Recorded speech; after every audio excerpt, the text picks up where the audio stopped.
बिस्मिल्लाहिर्रहमानिर्रहीम। आज के टोटके। सब्जियों से कीड़े मकोड़े निकालने के लिए यह ठंडे पानी में सब्जियों को 15 मिनट तक रखने से उनमें मौजूद तमाम कीड़े मकोड़े ख़त्म हो जाते हैं। फ्रिज को अंदर से धोने के लिए पानी में सुहागा मिलाकर फ्रिज को धोने से बेहतर सफाई हो जाती है। इसके लिए एक सेर पानी में एक दरमियाना चम्मच सुहागा काफ़ी है, जबकि साबुन से फ्रिज को अंदर से धोने से बदबू पैदा हो सकती है। तरबूज की मिठास जानने के लिए तरबूज खरीदते वक्त उसे अंगूठे से दबाकर देखें। अगर तरबूज की आवाज़ बारीक और तेज़ निकले तो तरबूज फीका, वरना आवाज़ मोटी और गहरी निकले तो तरबूज मीठा होगा।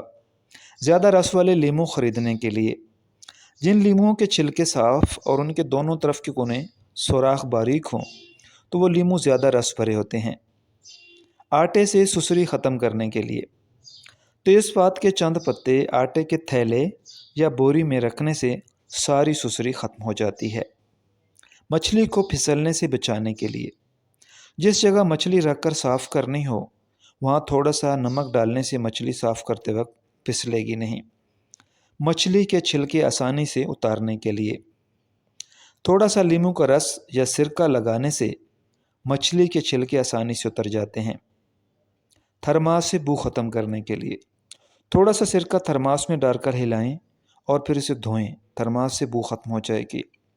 मशीन के तेल के दाग दूर करने के लिए पेट्रोल डालकर कुछ देर पड़ा रहने दें, फिर स्याही चूस रखकर इस्त्री गरम गरम फेर दें। सफ़ेद कपड़ों की पिलाहट दूर करने के लिए ब्लीचिंग पाउडर पानी में मिलाकर उसमें कपड़ों को 1 घंटे के लिए भिगो दें, फिर साबुन से अच्छी तरह मलकर धोने से सफ़ेदी दोबारा आ जाएगी।